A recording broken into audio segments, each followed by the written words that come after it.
आज की यह कथा हमें बताएगी कि भगवान का दिया हुआ वचन कभी झूठा नहीं होता, परंतु अहंकारी स्वयं अपने विनाश का कारण बन जाता है।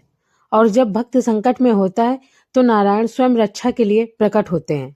तो आइए भक्तों, चित्त को स्थिर करें, मन को शुद्ध करें और सुनिए भस्मासुर की यह अद्भुत कथा महाराज जी के श्रीमुख से। तपस्वी अपनी तपस्या करके भगवान शंकर को प्रसन्न करने के लिए मांस को अपने काट काट करके अग्नि में स्वाहा कर रहा था, जिसको भस्मासुर कहा गया। भगवान शंकर प्रसन्न हुए और कहा, वृकासुर तू क्या चाहता है? उनका जिस पे हाथ रख दूं वो भस्म हो जाए। तो बड़ा मंगलकारी वरदान है, लेकिन उसकी तपस्या पूर्ण है। तो भगवान शंकर को तथास्तु कहना पड़ा। जो ही तथास्तु कहा उसकी दृष्टि जगदम्बा पार्वती पर पड़ी। उसने कहा, पहले शिव के वरदान को शिव के ऊपर ही प्रयोग करते हैं, भगवान शंकर के ऊपर ही हाथ रखने के लिए भगे भगवान शंकर, क्योंकि वरदान तो वरदान है। उसने तपस्या की थी, देना पड़ा। अब जहाँ जहाँ भगवान शंकर भागते वो असुर तप से संपन्न वही भागता। जब देखा इससे पिंड नहीं छूटेगा तो भगवान श्री हरि का ध्यान किया भगवान शंकर ने। भगवान श्री हरि अचानक बीच में आ गए और कहा, वृकासुर प्रणाम। बड़े मृदु शब्दों वो हाँफते हुए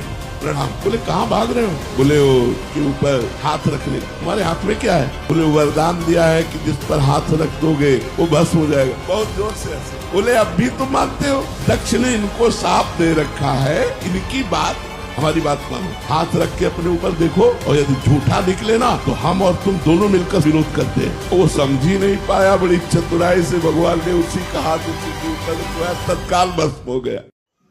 अंत में बस इतना ही कि अहंकार छोड़ो, भक्ति जोड़ो, वरदान नहीं विवेक मांगो।